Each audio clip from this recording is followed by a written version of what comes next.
Bismillah wa salatu wa salam ala rasulillah wa ala alihi wa sahbihi ajma'in. Alhamdulillah. Salam alaikum à tous.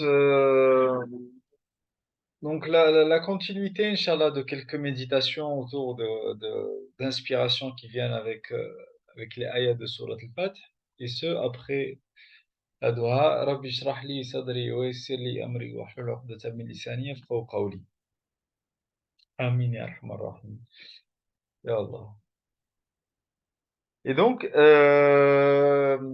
la aya aujourd'hui qui va nous inspirer, ça va être la aya 20 de Surat al-Fath et qui dit وَعَدَكُمُ اللَّهُ مَغَانِمَ كَثِيرَةً تَأْخُذُونَها فَعَجَّلَ لَكُمْ هَذِهِ وَكَفَّ أَيْدِيَ النَّاسِ عَنْكُمْ لِتَكُونَ آيَةً لِلْمُؤْمِنِينَ وَيَهْدِيَكُمْ صِرَاطًا مُسْتَقِيمًا. Euh, Dans le sens, donc il est dit, Allah vous a promis. Bon, moi je mets directement voilà le sens impliqué qu'on trouve dans le tafsir et du coup qui suit logiquement la sira du prophète sallallahu alayhi wa sallam. Donc il dit, Allah vous a promis en faisant référence aux terres de Khaybar que vous prendrez. Aussi, il a hâté cela pour vous et a détourné la force maléfique des gens sur vous pour que cela soit, ou il y a une autre compréhension aussi qui peut être, c'est que pour que tu sois. D'accord? On avait vu pendant les séances précédentes, en fait, par rapport aux terres de Khaybar, que le prophète sallallahu alayhi wa sallam, lorsque effectivement il récupère les terres de Khaybar, il en fait une institution qui est celle du Waqf. D'accord? Et on a partagé une séance là-dessus. Donc la vidéo, elle est disponible, elle s'appelle Le Waqf, une conscience, un héritage et une culture. Et on voit comment vraiment le prophète alayhi salatu wassalam, va disposer en fait des ressources qu'il a pour un projet au service de l'humanité. D'accord? Le projet prophétique est un projet au service de l'humanité et vraiment comment ses biens même personnels et ses possessions, entre guillemets, il les met à disposition vraiment de ce modèle-là, en fait, de ce modèle qui, qui est là pour nous inspirer, d'accord? Donc on a parlé dans la vidéo par rapport au Waqf, c'est que l'histoire est là pour nous inspirer, donc comme il est dit, c'est comprendre hier pour mieux imaginer demain, d'accord? Et l'idée, c'était vraiment de partager l'institution du Waqf un peu à travers les siècles de la civilisation musulmane et comment nous, aujourd'hui, on peut repenser des modèles euh, entre guillemets, bon, le terme il est un peu galvaudé, mais de développement durable, mais vraiment dans le sens de développement durable, en fait, dans le sens profond du terme, pas le galvaudage qui en est fait. Euh, d'accord, et on a vu aussi bah, l'autre aspect, en fait, aussi de ce qui venait en termes de ressources, c'est les ressources humaines, d'accord? On a vu à travers le modèle de Moulk Yamin comment le prophète sallallahu alayhi wa sallam également, on a fait un modèle d'insertion sociale. Donc, on a la propriété foncière ou la propriété des terres, mais on a aussi les ressources humaines, en fait. Donc, le prophète, sallallahu alayhi wa sallam, était là pour, avant de bâtir des murs, il était là pour bâtir des cœurs, et bâtir des hommes et des femmes. Et cette aya-là, en fait, la aya 20, elle peut être vraiment comprise à deux niveaux, parce que qu'est-ce qu'elle dit, en fait, ici? Elle dit, litakuna ayatan. En fait, l'itakuna, en fait, c'est un verbe qui peut enfin, qui se conjugue à deux pronoms de la même manière. En fait, c'est pour ça que la traduction, on peut soit comprendre l'itakuna, c'est-à-dire pour qu'elle soit, en parlant de l'événement. Du coup, l'événement, il est au féminin en arabe, donc pour qu'elle soit une aya, d'accord? Donc, tout cet événement-là de l'Hudaybiyah qui va suivre, Khaybar, qui va suivre Fath Makkah, etc., pour que ça soit une aya, d'accord? Mais il y a aussi une autre compréhension qui est complètement valide parce que le verbe, il se conjugue vraiment de la même manière. Litakuna anta, d'accord? Pour que tu sois, toi, en parlant du prophète, alayhi salatu wassalam, pour que tu sois une ayah,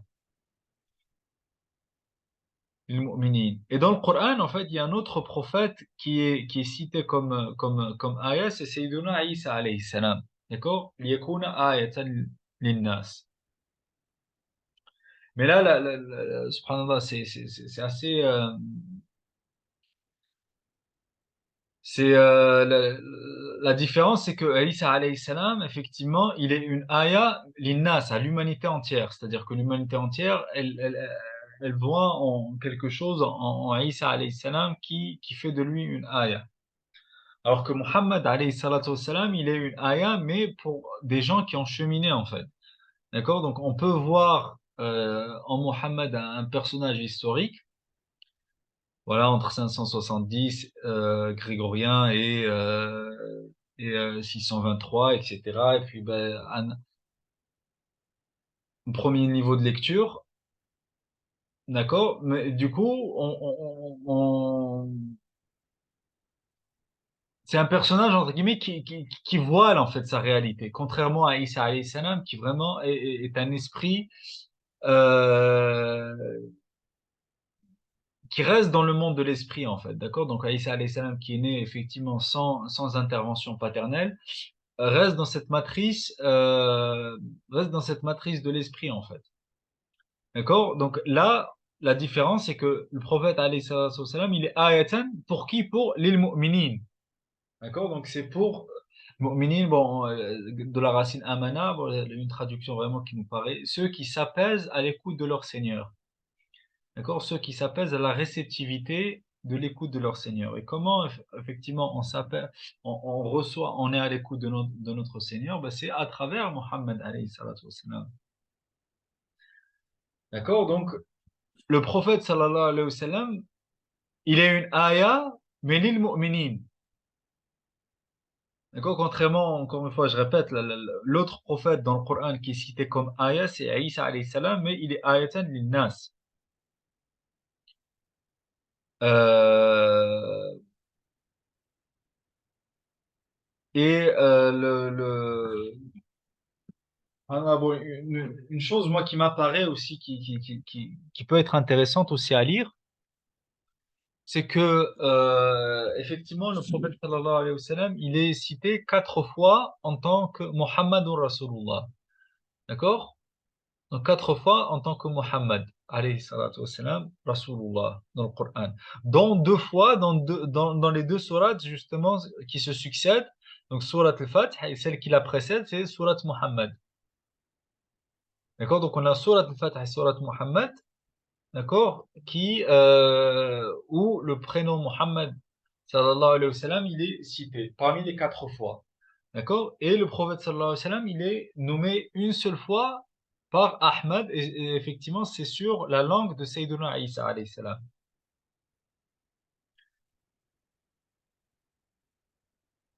En tout cas, moi, quelque chose qui peut nous faire comprendre cette idée-là, en fait, parce que j'ai partagé dans le cours de philosophie du langage, cette dimension-là pourquoi, enfin pas pourquoi, parce que le pourquoi n'est pas quelque chose qui nous dépasse en soi, mais une méditation en tout cas du fait que Aïssa alayhi salam appelle Sayyidina Muhammad par son prénom Ahmad. Et Cheikh Hamdi, en fait, voilà, justement dans le blog de l'Institut Hamid, sur le blog Hamdi Ben Aïssa, vous allez trouver dans la partie sur les articles concernant Jésus, Aïssa alayhi salam, vous allez retrouver cet enseignement. Donc, il dit que le prophète Mohammed sallallahu alayhi wa sallam, en tant que Mohammed, il a plus de ressemblance avec Maryam alayhi salamullah, donc avec la mère de Isa. D'accord? Avec Maryam alayhi salamullah en tant que Muhammad. Parce qu'effectivement, il reçoit les ayats en lui, et Isa alayhi salam, du coup, qui est également une ayat. Mais que, effectivement, donc, il est Muhammad voilà, en tant que Mohammed, il a un côté qui ressemble à Mariam alayhi salamullah, et du coup, vraiment, on a expliqué, enfin, on a expliqué, en tout cas, on a médité sur le fait que cette parole-là, kalimatan, est reçue par Mohammed sallallahu alayhi wa sallam, al-kalam ou al-kalima, qui est reçu par Mariam.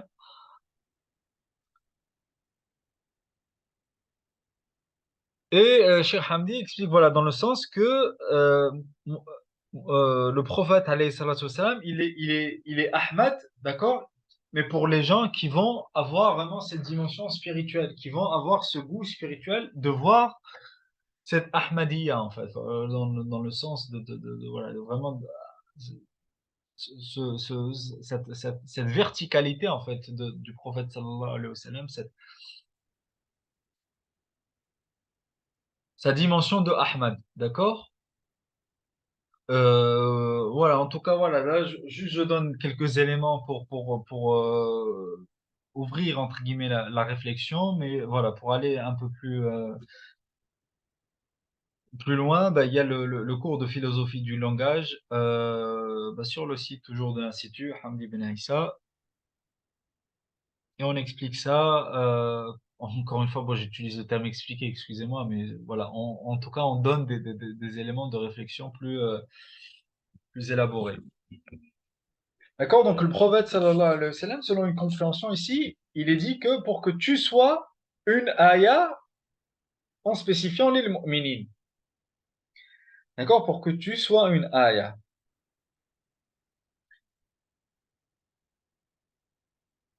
Et du coup, aujourd'hui, ce que je voulais partager avec vous, c'est vraiment bah, comprendre en fait finalement que ce que ça veut dire une ayah. Bon, on traduit généralement ayah par sin, traduit bon éventuellement en prenant en faisant une transposition de l'écriture, enfin de la traduction biblique, on traduit ça par verset. Euh, mais une aya en soi, en fait, c'est un mot, en tout cas moi, qui me fascine vraiment, et qui est vraiment l'essentiel pour moi de l'enseignement. Si on veut comprendre le Coran, il nous faut réellement méditer, reméditer, reméditer que ce que veut dire une aya. Parce que si on dit que le Coran est une succession de ayat muhkamat, c'est que le mot aya, il doit réellement être compris et doit réellement être intériorisé en soi. D'ailleurs, même le mot aya, en fait, donc, bah, comme tous les mots de la langue arabe, vient d'une racine de trois lettres qui sont a, wa, ya, en fait, le alif, le waw et le ya. Et déjà, le fait, subhanallah, que ces lettres-là, le alif, le waw et le ya, enfin, les trois se retrouvent dans une seule et même racine, c'est extraordinaire en soi. Encore une fois, dans le cours de philosophie du langage, on parle vraiment de ces trois lettres-là et de leur rôle et de leur de comment elles sont impliquées dans différentes catégories de l'alphabétisation arabe. D'accord? Donc il y a trois alphabets arabes, en tout cas, enfin voilà, on en parle de ça, on parle de l'historique de tout ça. Mais en tout cas, ces trois lettres-là, en fait, qui sont notamment nommées comme les lettres du souffle de l'esprit, al-huruf al-hawa'iyya, aussi huruf al-illa, on appelle ça les huruf al-illa, les lettres de la fluctuation. Subhanallah, le fait que ces trois lettres-là se retrouvent vraiment dans une seule et même racine, en soi, c'est fascinant. En tout cas, enfin, moi, en tout cas, ça donne vraiment un schéma méditatif qui fait du mot aya vraiment un mot extraordinaire en soi. Alors, donc là aussi, voilà, je donne juste quelques éléments, mais pour plus de compréhension, Inch'Allah, philosophie du langage, vraiment on parle de ça pendant quelques deux ou trois séances. Mais en tout cas, nous, ce qu'on va faire, c'est qu'on va voir quelles sont les occurrences, pendant cette séance-là, on va voir quelles sont les occurrences du coup du mot aya et de la racine awaya dans la langue arabe. Et on disait en fait, notamment dans le langage arabe anté-islamique, on disait خرج القوم بآياتهم. D'accord? C'est-à-dire que lorsque les caravanes, en fait, partaient d'un endroit à un autre, d'accord, se déplaçaient d'un endroit à un autre, ils laissaient derrière les choses sans importance dans les camps et prenaient les choses avec de la valeur. D'accord? Et on disait, Kharaj al-qawmu bi ayatihim, c'est-à-dire que les gens ont pris leur ayat avec eux, c'est-à-dire que tout ce qui a de l'importance, tout ce qui a de la valeur, ben, ils l'ont pris avec eux, en fait. Et de là, déjà, on peut comprendre que finalement, si on dit que toute chose, Allah subhanahu wa ta'ala, il nous dit que tout ce qui nous entoure, en fait, est une ayah, en fait. D'accord? Que tout le khalq, en fait, toute la création est une ayah. Que l'histoire des hommes est une ayah. Que notre histoire personnelle à chacun d'entre nous est une ayah. Que ton père est une ayah, ta mère est une ayah, tes enfants sont une ayah, l'amour entre un homme et une femme est une ayah, les insectes sont des ayats, les astres sont des ayats, toute la création est une ayah en fait. D'accord? Et aussi bah, ce qu'on vit dans notre vie de tous les jours en fait. Entre guillemets, ce qu'on considère comme les problèmes, comme ce qu'on se considère comme des faveurs, les jours et la nuit, la succession des jours et la nuit, bah, tout ça c'est des ayats en fait. Et finalement, à travers déjà cette première occurrence-là, en fait, le fait que tout a de la valeur, enfin, le fait que les ayats désignent une chose avec de la valeur, c'est-à-dire que tout a de la valeur. Que rien en soi n'est anodin, en fait. Et ça, bon, Sidi Armia, il est avec nous, mais je ne sais pas si tu te rappelles sur l'enseignement de Cheikh Hamdi, justement, il a fait un retour sur Dala el Khairat. En introduction de Dala El Khairat, en fait, voilà, de la compréhension du pourquoi de cette œuvre-là, en fait, il expliquait que, effectivement, en fait, que rien n'est anodin en soi. Qu'effectivement, Dala El Khairat est une œuvre poétique dans le sens où elle va ouvrir ta conscience à des choses qui te paraissent anodines, entre guillemets. Mais en soi, il n'y a pas une lettre de l'alphabet qui est anodine. Il n'y a pas un mot qui soit anodin. Tout en soi a de la valeur, en fait. Par exemple, il expliquait aussi, voilà, dans l'enseignement, que lorsque le bébé commence à prononcer ses premiers mots, ben, on célèbre, en fait, ces premiers mots. Mais la capacité vraiment de la parole en soi est quelque chose d'extraordinaire en fait. La capacité voilà de formuler des idées qui se succèdent voilà avec un sens, avec un argumentaire, etc. En soi, subhanallah, ce bayan, voilà comme vraiment Allah subhanahu wa ta'ala dans Surat Ar-Rahman, il dit Allamahu al-bayan, ce bayan que l'être humain a, cette capacité que l'être humain a, cette capacité d'expression et de clarification tout en faisant une succession, une distinction de ces idées, c'est merveilleux en soi, c'est extraordinaire en soi. Et tout ça a de la valeur. D'accord? Le moindre ver de terre, en tout cas, aujourd'hui on le sait, voilà, la permaculture est là notamment pour rappeler ces réalités-là, mais le moindre ver de terre, la moindre bactérie même, dans le sol, en fait, a de la valeur. Parce qu'elle participe à la décomposition de voilà, ce qui va devenir de l'humus plus tard, etc.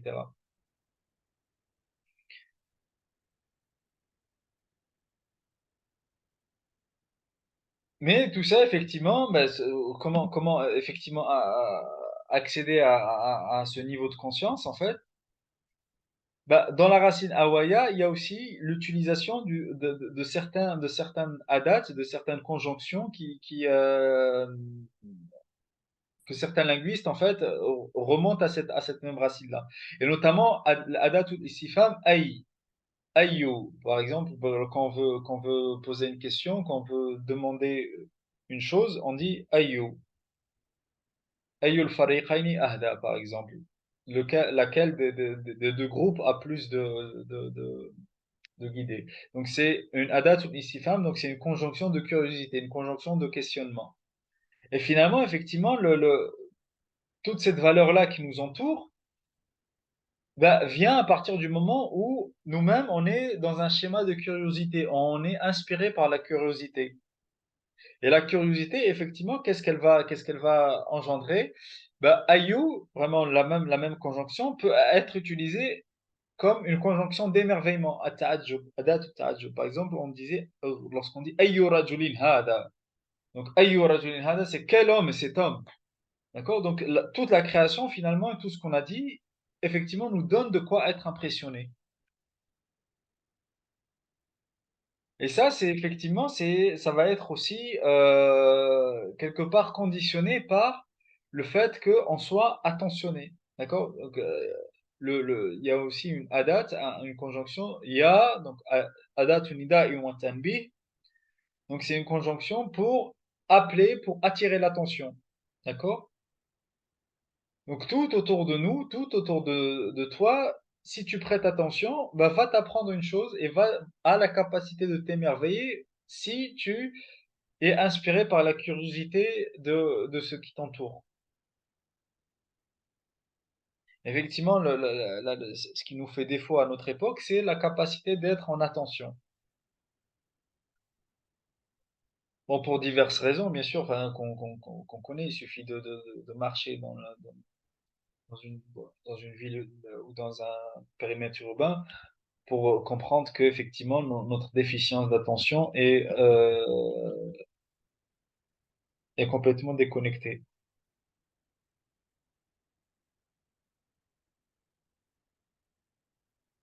Et donc, en fait, ces premières occurrences, moi, je les mets en tout cas dans un seul grand schéma, enfin, dans un seul grand sens, c'est celui de la conscience. D'accord? Parce que généralement, les racines linguistiques, en fait, elles vont faire émerger deux ou trois idées. Généralement, bon, on parle de deux idées, mais il est possible que voilà, ça soit trois idées. Et la première grande idée ici pour moi qui revient, c'est vraiment celle de la conscience.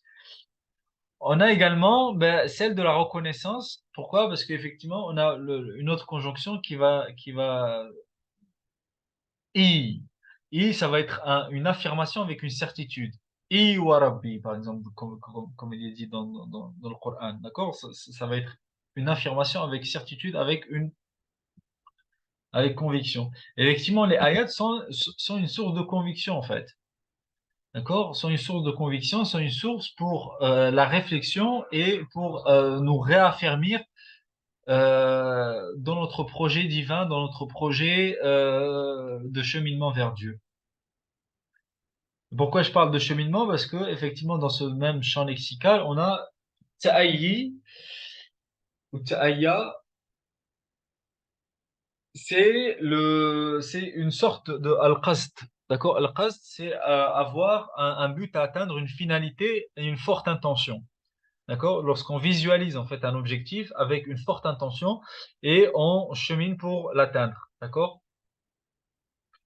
Et on a aussi le verbe awa. Awa, donc c'est le fait d'accueillir, de donner l'hospitalité, de recevoir quelqu'un chez soi.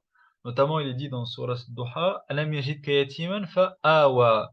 Ne t'a-t-il pas trouvé orphelin et il t'a ac- offert un accueil, un refuge. D'accord? Et là, awa, ça va être voilà, le fait d'accueillir entre guillemets de manière extérieure et le verbe vraiment qui va donner justement le nom Aya, ça va être Awiya. D'accord? Donc Awiya, donc voilà pour ceux qui sont un peu arabophones, donc on passe de Awa à Awiya. Qu'est-ce qu'on fait? On passe de la fatha à la kasra en fait. Et là aussi, voilà, dans la philosophie du langage, on développe un peu cette idée-là. Donc, que veut dire la fatha, cette ouverture, et que veut dire la kasra, cette démultiplication? Donc, en fait, on passe de l'extérieur vers une réceptivité intérieure, en fait. De awa à awiya, on passe de l'extérieur vers un mouvement de réceptivité intérieure. Donc, on passe de l'agir dans l'ouverture, d'accord, dans le contexte. Donc là, c'est la fatha dans la plénitude, à une intériorisation de l'idée, en fait. D'accord? Et du coup, les ayats, donc c'est des sources d'expérience intérieure. C'est ça les ayats en fait, c'est des sources d'expérience intérieure. C'est pour ça que le mot aya qui veut également dire al-alama, qui est le signe, mais le mot qui vraiment du coup va plus développer cette idée-là, ça va être l'enseignement. Pourquoi enseignement? Parce que enseignement, ça vient du latin in, signé, d'accord? In, signé, avec le in qui fait référence à l'intérieur, d'accord? À l'intériorité. Donc c'est vivre les signes intérieurement, d'accord? Donc les ayats sont des sources d'expérience intérieure.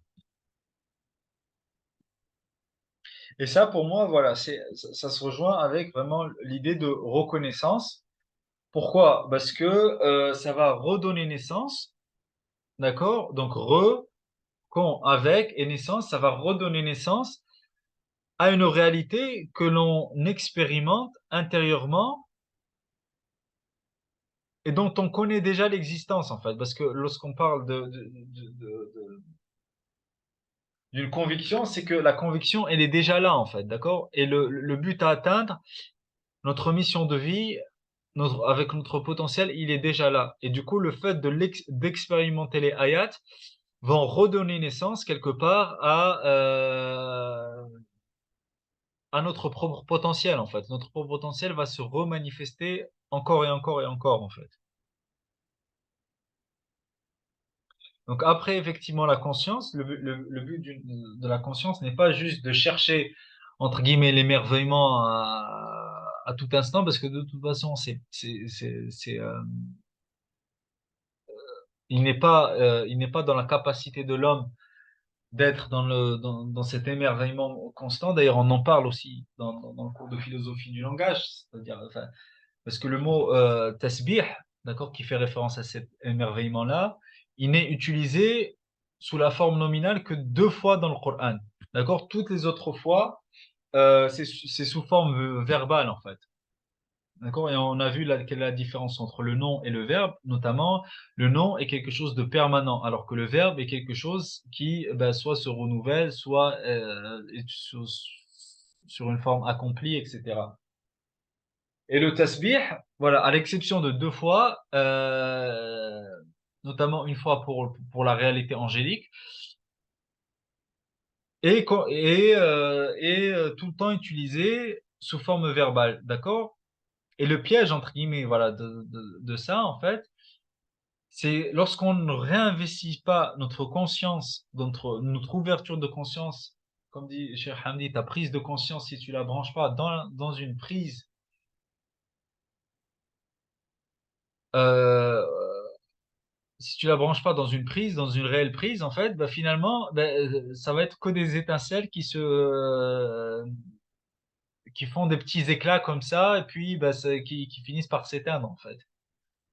D'accord? Donc le but vraiment d'une prise de conscience, c'est qu'elle soit réinvestie dans de la reconnaissance, dans de la reconnaissance. D'accord? Et cette prise de conscience-là, c'est vraiment une étincelle qui finalement nous ouvre le subhanallah, et la reconnaissance va ouvrir wa bihamdih. D'accord? Va ancrer en fait en nous wa bihamdih. Pourquoi? Parce que l'être humain est comme cet arbre en fait, d'accord? Il doit toujours être dans une croissance. Parce que si tu n'es pas dans un schéma de croissance, bah, tu es dans un schéma de déchéance en fait. Et les ayats, effectivement, dans la racine awaya également, on a aï qui va désigner al-jiha, la direction. Donc ça montre la direction. Et toutes les ayats redonnent la direction pour Allah.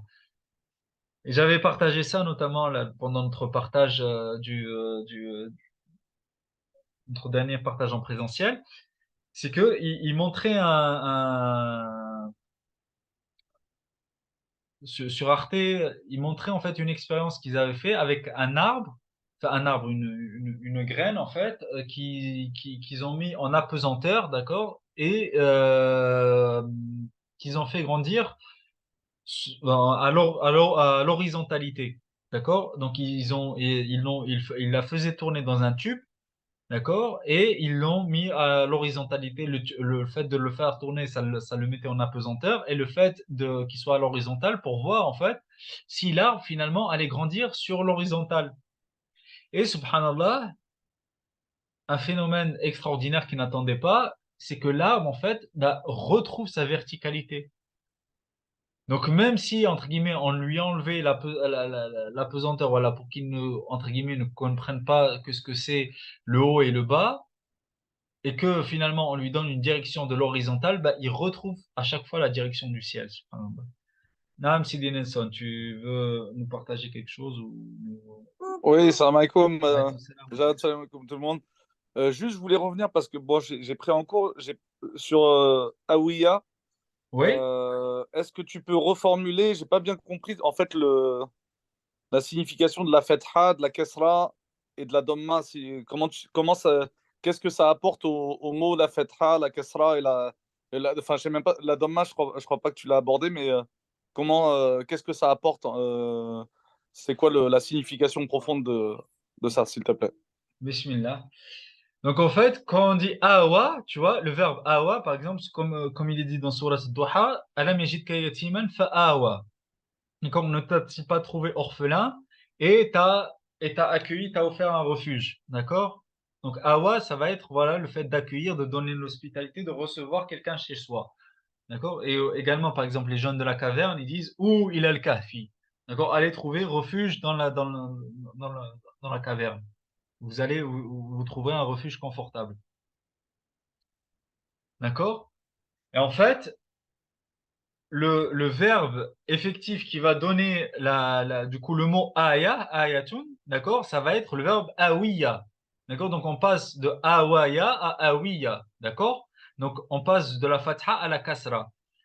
Et ça, c'est ce que j'ai dit en fait. Voilà, j'ai donné mais Oussad Jamal Jazouli aussi, il- il le fait dans ses cours. Moi, je le fais un peu autrement. Mais dans le cours de philosophie du langage, voilà, je développe vraiment. Mais l'idée, c'est que lorsqu'on passe de la fatha à la fatha, c'est le fait d'apparaître à l'extérieur. C'est le fait d'apparaître, c'est un contexte d'apparition extérieure en fait. D'accord? C'est ça la fatha. C'est ce qui s'ouvre devant toi en fait. D'accord? Alors que la kasra, c'est la démultiplication. D'accord? Et la démultiplication est aussi une intériorisation. D'accord? Donc, lorsqu'on a les mêmes, lorsqu'on passe d'un verbe fa'ala à fa'ila, d'accord? Lorsqu'on passe de fa'ala à fa'ila, on passe d'un verbe qui se manifeste à l'extérieur, qui se démarque dans le contexte, d'accord? À une réceptivité intérieure de l'idée. Pourquoi? Parce que généralement, les verbes fa'ila, en fait, ça va être des verbes de réceptivité intérieure. D'accord? Par exemple, sami'a, fariha, ça va être aussi des verbes émotionnels, etc. D'accord? Donc, on passe d'une idée de l'extérieur vers une réceptivité intérieure de l'idée, en fait. D'accord? Donc, de l'ouverture, de l'agir dans l'ouverture, dans la plénitude, qui est la fatha, d'un état actif pleinement, d'accord? À une intériorisation de l'idée par la kasra.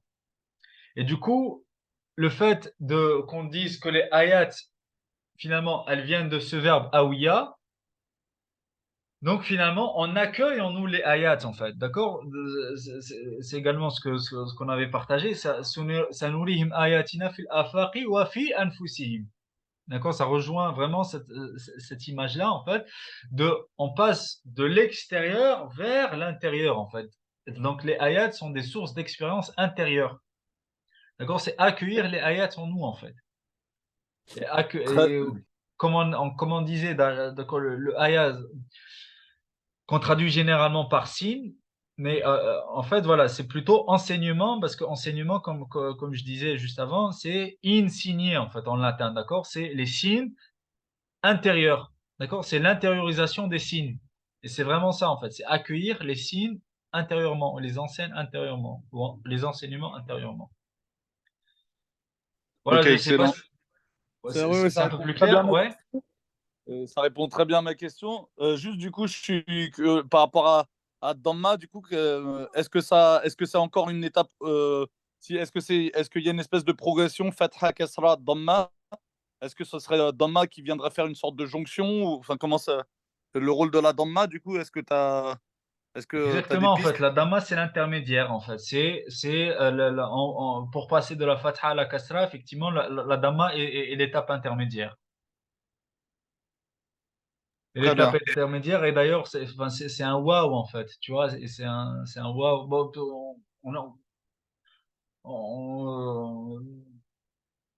vraiment, le cours de philosophie du langage, on a essayé de vraiment d'élaborer ça, mais effectivement, c'est l'état intermédiaire, la Dhamma. C'est ça. Il y a une progressivité de la Fatha, Dhamma et ensuite Kasra. Du coup, je sais pas si c'est bon pour toi, Nelson. Ouais. Oui, oui, c'est parfait. Ouais. D'accord. Merci.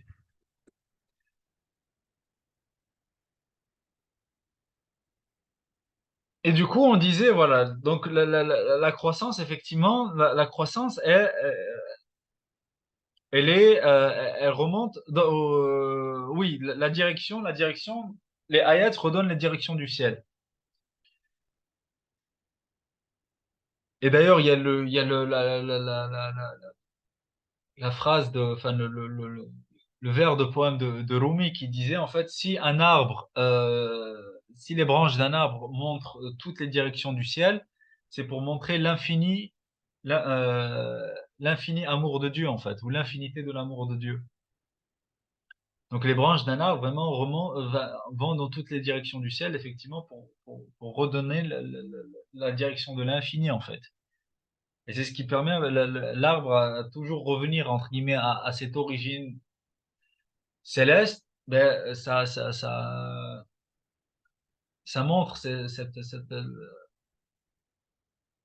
en même temps cet ancrage dans la terre, donc cette expérience intérieure, mais en même temps cette croissance qui est dans un élan vital vers le ciel, en fait.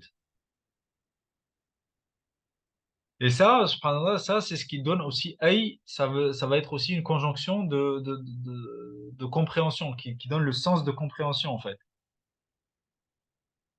Par exemple, quand on veut expliquer quelque chose, ben, on va dire quelque chose, ay, c'est-à-dire, comment on dit en français, IE, je crois en français, on dit IE. Subhanallah, ça se ressemble en plus. Je sais pas si c'est ça. Ben, là, tu vois, des fois, on trouve en français, pour dire c'est-à-dire, il y a un petit. Je crois que c'est IE en plus. Mais en tout cas, voilà, en arabe, on dit aïe, par exemple, pour expliquer ce qui précède. Et donc, effectivement,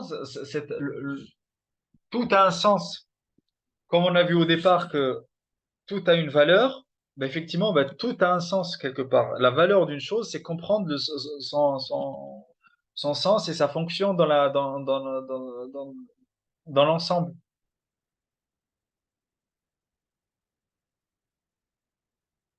Et voilà, je finis ici par rappeler que effectivement la traduction que l'on trouve la plus commune, c'est la aya, c'est la alama.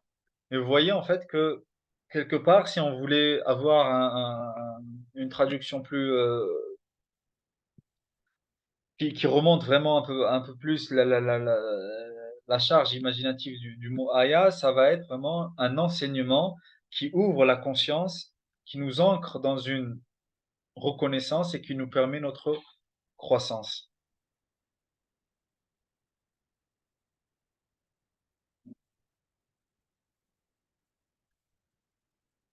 Et donc, voilà, bah, juste pour reprendre un peu l'idée du départ, où lorsque le prophète sallallahu alayhi wa sallam, il est décrit justement dans cette sourate Al-Hajj, لِتَكُونَ آيَةً لِلْمُؤْمِنِينَ,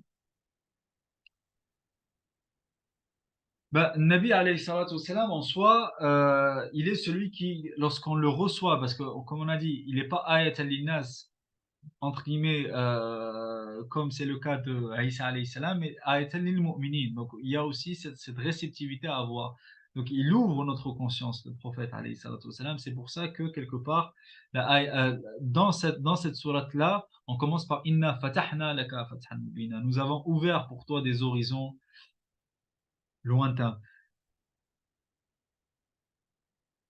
Et ces horizons-là, effectivement, c'est la conscience qui s'ouvre en fait dans les cœurs des mu'minines. D'accord? Dans ceux qui développent cette réceptivité, ceux qui développent cet apaisement dans la réceptivité en fait.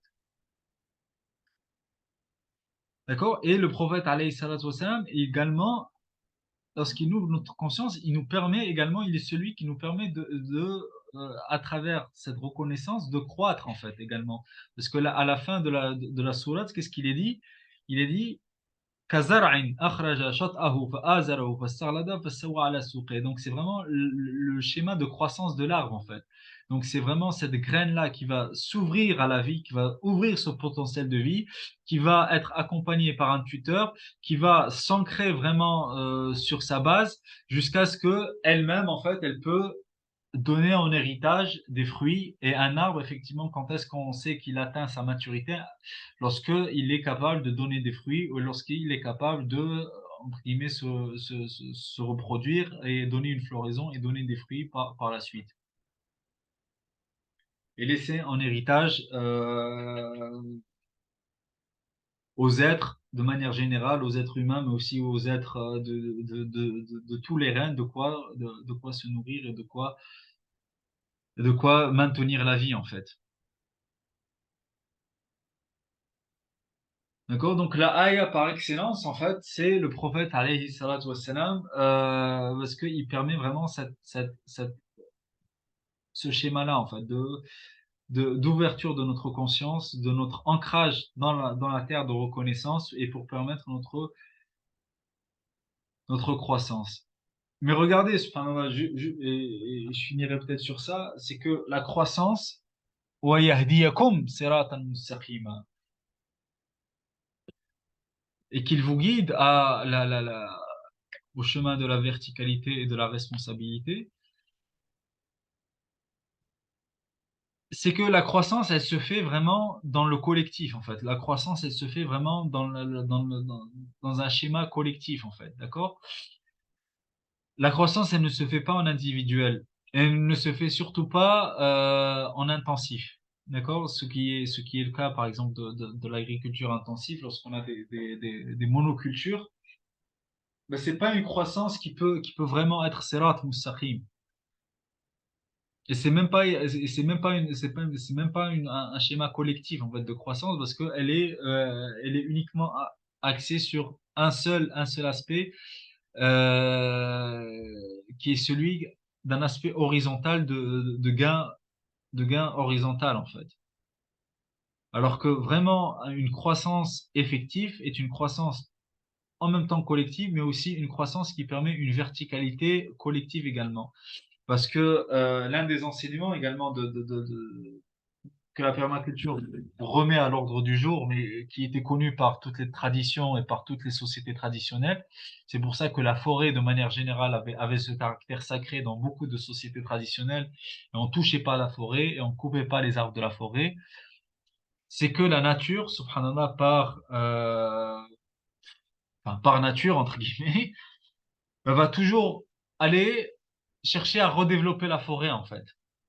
Pourquoi? Parce que la forêt, c'est le schéma de la forêt qui permet de mieux capter l'eau, en fait. Et lorsqu'on on détruit la forêt, effectivement, ben non seulement on a une déforestation, mais on a aussi on enclenche le phénomène de sécheresse, en fait. Parce que l'eau ne peut plus s'infiltrer de la même manière que lorsqu'il tombe sur le sommet, où généralement on avait des forêts qui permettaient l'infiltration de l'eau dans les nappes phréatiques. Parce que le fait d'avoir des arbres, le fait d'avoir des forêts, c'est ce qui nous permettait de mieux capter l'eau, en fait.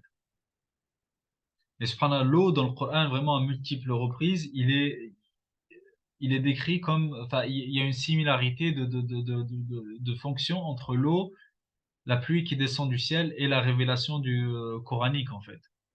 Donc, effectivement, si aujourd'hui, si on veut avoir une réceptivité du Coran, c'est qu'on doit être dans une réflexion que le Coran est là pour redonner vie à pas seulement un schéma individuel, ben, moi, mon cheminement, non, c'est vraiment une culture saine, en fait, collective qui doit émerger, en fait. Parce que si on est vraiment dans un arbre tout seul, même s'il reçoit de l'eau, il pourra pas infiltrer toute la grâce et toute la bénédiction qui descend sur le terrain ou sur le, Naam Sidi Nelson, tu voulais nous partager quelque chose également. Tfaddalo. Oui, oui, Barkafik. Du coup, je trouve que ce serait très intéressant l'exemple de l'agriculture intensive, en fait, c'est, vu que moi je connais pas très bien, enfin, c'est quoi le problème de fond de l'agriculture intensive? Est-ce que c'est la surexploitation d'un sol? Est-ce que du coup, dans l'analogie avec le modèle humain, est-ce que ce serait pas, est-ce que cette image de l'exploitation intensive d'une terre, est-ce que c'est pas un peu comme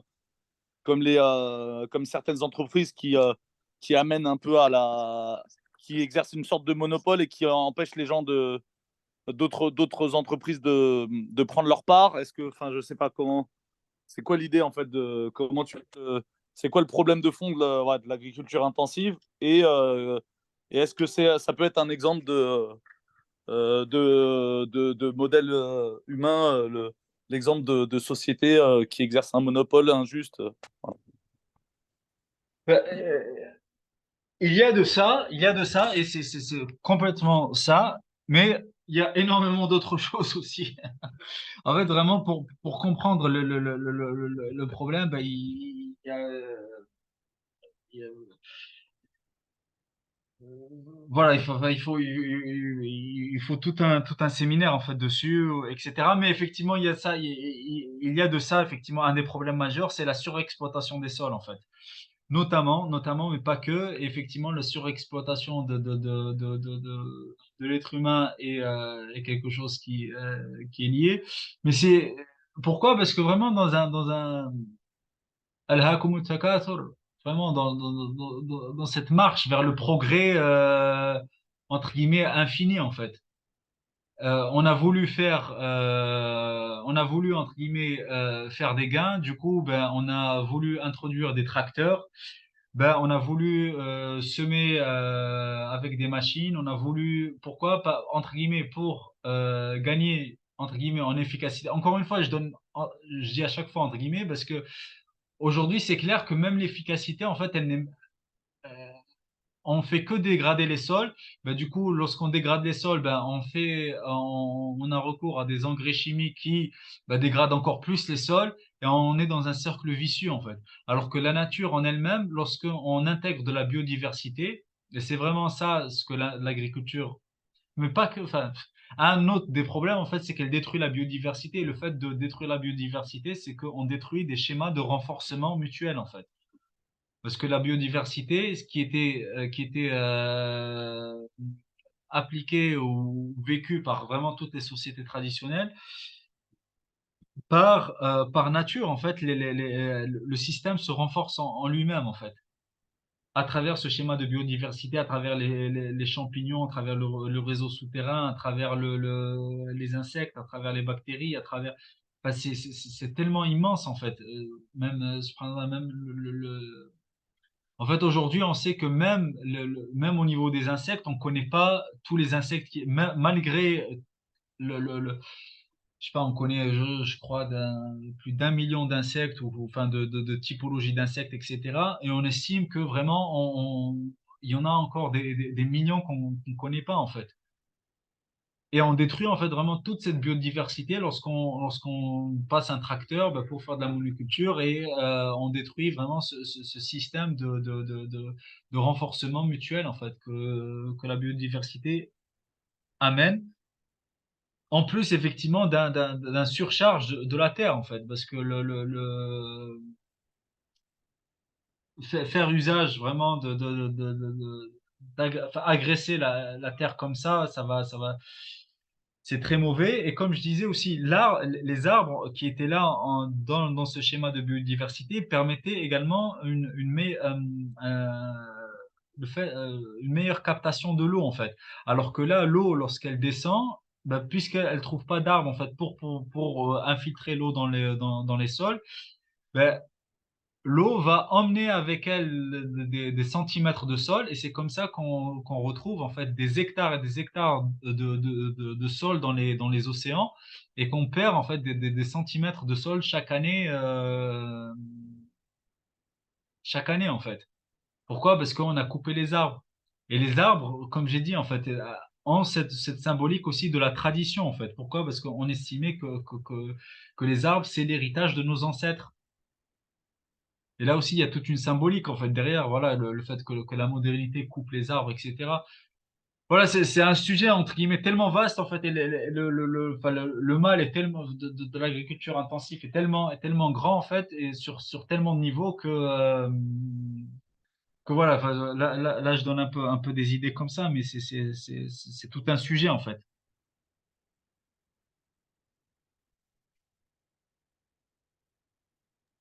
Ouais, carrément, Barkofik. Merci, déjà, ça donne. C'est vrai qu'il y a l'aspect diversité aussi qui pose problème. Euh, en fait, avec l'intensif, on abîme, on surexploite et donc du coup on abîme, mais on ne permet pas de laisser proliférer différentes euh, le nombre de variétés. Enfin, donc du coup, moi, enfin, je trouve ça intéressant parce que cette image de la Terre, elle renvoie un peu au monde du travail, enfin, aux exemples aux exemples de la vie courante pour les hommes, quoi.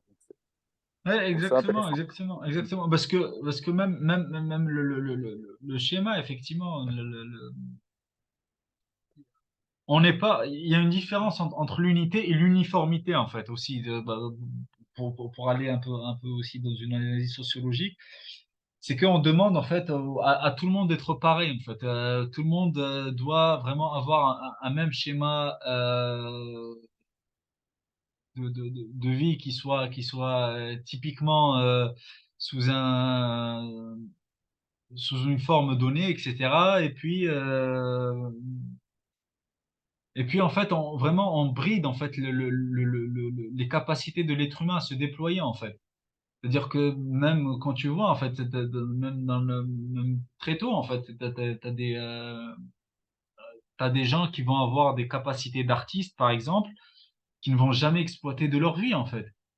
Et ce déploiement-là en fait, qui est là de leur potentiel, bah, se trouve un gâchis. En même temps, bah, quand ils se retrouvent dans le monde du travail, bah, c'est des personnalités qui ne, voilà, pour eux, c'est un environnement très violent, etc. Et on permet pas, en fait, à l'être humain de déployer toutes ces capacités. Pourquoi? Parce que le temps schéma, enfin, le schéma d'uniformité impose que tu rentres dans un schéma bien déterminé, etc., etc. Notamment, il y a cet aspect-là aussi sociologique à méditer, enfin, qui est réel. Et l'unité ne veut, encore une fois, l'unité ne veut pas dire uniformité, en fait.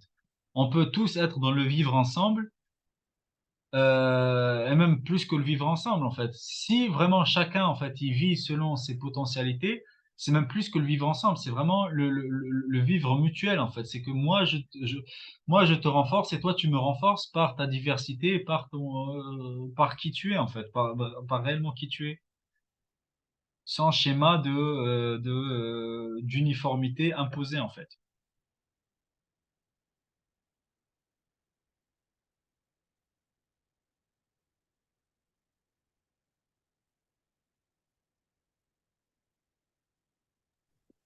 Tu as relevé la main, Nelson, ou là, Non, non, je vais la baisser. Et Ok. Barkofik, c'est vrai que j'avais jamais vu. C'est très important la différence entre unité et l'autre mot, c'est Uniformité. Ouais. uniformité. Ouais, c'est pas du tout la même. Ouais, exactement. Barkofik, merci. Comme Sidi, ben on va, alhamdoulilah, bah, barakallahu fik à toi aussi, Nelson, bah, tu nous as permis de développer un peu plus l'idée, et ben, on va s'arrêter là en tout cas. Oui, bah, oui, quelque chose aussi que je voulais du coup vraiment le faire, c'est que le but des ayats, c'est que chacun d'entre nous, effectivement, bah, puisse redevenir une ayat en lui-même.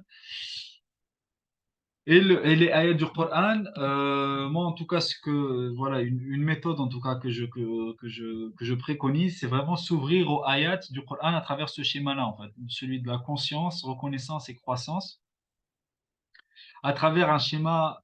Bon, aujourd'hui, j'ai pas forcément peut-être le temps d'expliciter pourquoi la conscience. Je résume ça par le fait que Dieu, dans son amour infini, me transmet que. Là, pour moi, c'est une phrase qui peut traduire la conscience. La reconnaissance, bah, c'est cette alliance entre nous et Dieu, c'est je m'engage et j'accepte d'eux. Et la croissance, qui est une croissance collective, nous demandons à Dieu de nous guider à. Donc on reviendra, Inch'Allah, dessus avec un exemple pour mieux comprendre. Et voilà le schéma que je préconise pour la méditation des ayats du Coran. Justement, dans cette idée-là, de ne pas vouloir aller trop vite, chaque ayat du Coran doit être médité dans son unité, en tout cas, dans sa plénitude. Et ce schéma-là, en tout cas, voilà, peut vraiment aider, peut ouvrir la compréhension, peut ouvrir la méditation, peut ouvrir les cœurs, Inch'Allah. Donc on s'arrête là, Inch'Allah. Wa subhanaka Allahumma bihamdik, nashhadu an la ilaha illa anta, nastaghfiruka wa natubu ilayk. Subhana rabbika rabbil izzati amma yasifun. Wa salamun ala al-mursalin, walhamdulillahi rabbil alamin. Salam alaikum. Amin. Salam alaikum. Barakallahu fik. Salam alaikum.